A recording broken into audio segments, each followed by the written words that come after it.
Did you know there's a country you could walk across in just 30 minutes, and yet inside, it holds an entire secret world, mysterious, complex, and unlike anywhere else on Earth? A country with no airport, no children, no restaurants, but it does have its own train station, a fire department, and even a duty-free supermarket only accessible to insiders. A place where you might be standing on ground controlled by the Italian police, but take just a few steps up a staircase, and you're in a completely different jurisdiction with its own laws and governance. Yes, I'm talking about Vatican City, the smallest country in the world, yet it runs like a super-organized modern city, hiding behind layers of ancient stone and spiritual tradition. Before I started digging into it, I, like most people, thought the Vatican was just a big church, a few museums, and the Pope.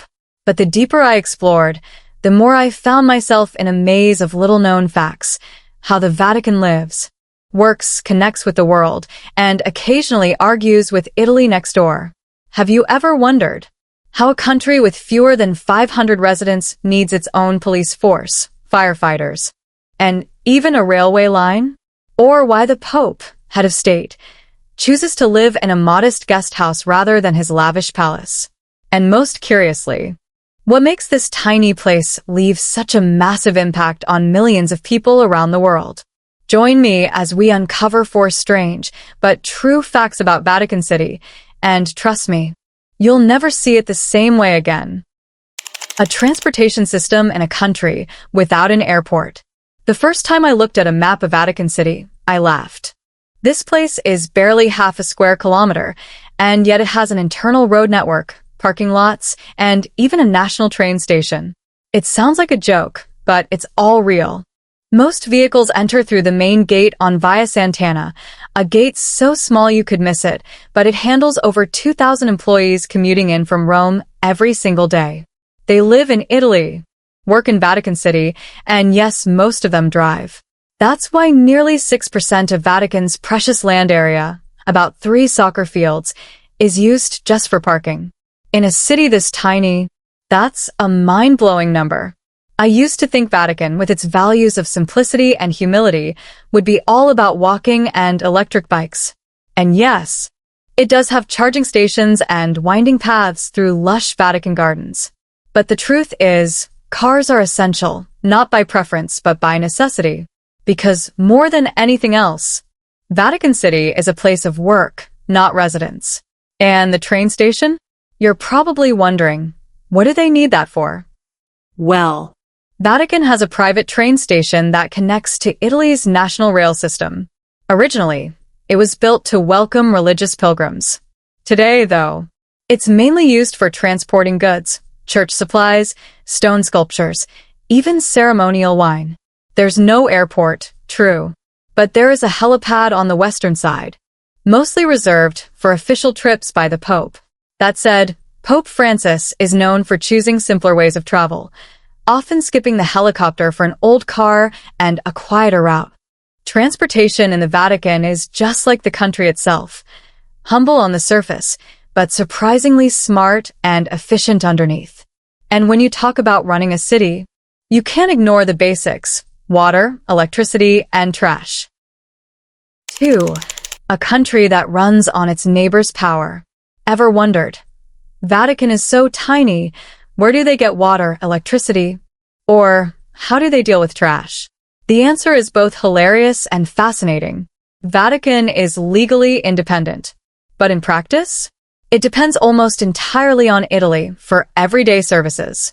According to the 1929 Lateran Treaty, Italy agreed to supply the Vatican with essential utilities: water, electricity, waste disposal, and more. Sounds simple, right?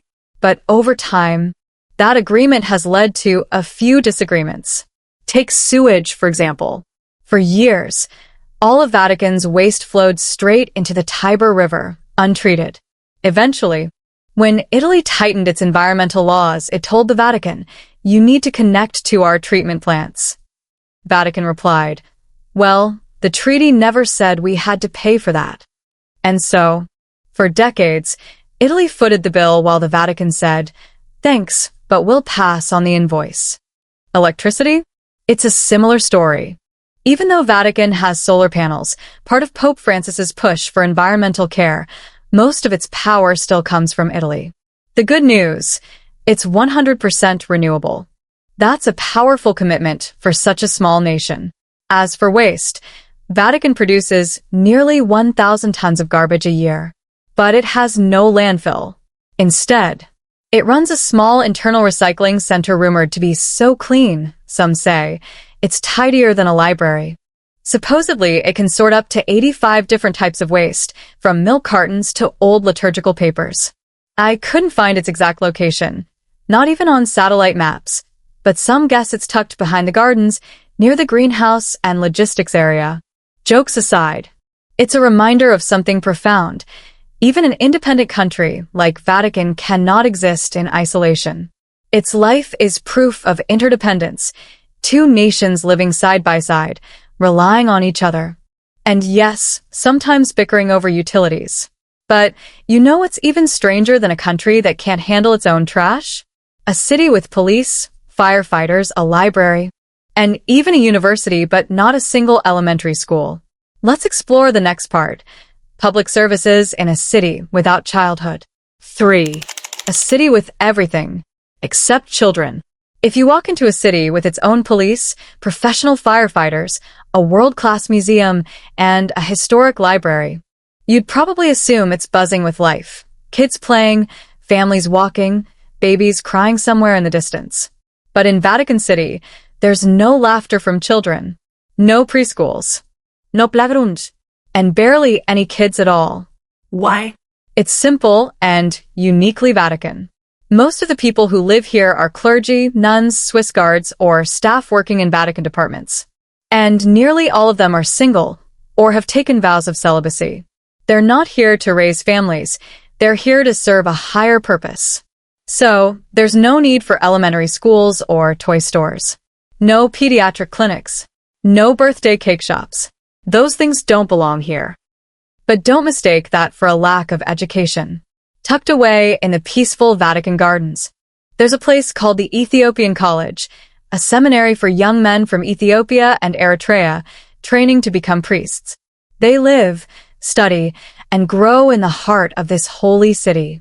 Vatican also houses the world-famous Vatican Library and an extraordinary museum complex filled with priceless art, from Michelangelo's frescoes to handwritten biblical manuscripts on sheepskin.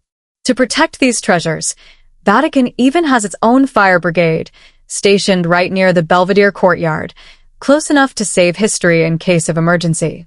It might seem like a complex setup for such a small country, but everything has its place and its purpose, to safeguard values that can't be measured by size or population.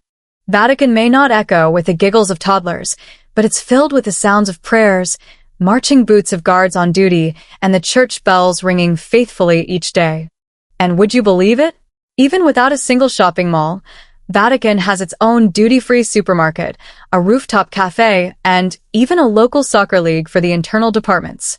It's strange, but it's also what makes everyday life here so uniquely fascinating. Let's explore that in our final chapter, Daily Life in an Extraordinary Place. 4. A normal day in an unusual city. One of my favorite parts about visiting any new city is learning how the locals live. Where do they grab a coffee? Where do they shop for groceries? Are there mom and pop stores? Street food? With Vatican City, those questions become way more intriguing. You might be surprised to learn that Vatican has no restaurants, no street food stalls, no Starbucks, no pizzerias. But that doesn't mean people here eat poorly. Tucked inside the Vatican Museums is a small cafe where you can sip espresso while watching crowds flow below. And on top of St. Peter's Basilica, there's a tiny rooftop cafe, peaceful, hidden, almost like a piece of heaven. As for shopping, there's an internal supermarket where goods are about 30% cheaper than outside. No taxes, no markups. It's open not only to Vatican residents, but also to priests and nuns from around Rome. You can find everything from pasta and communion wine to luxury French skincare.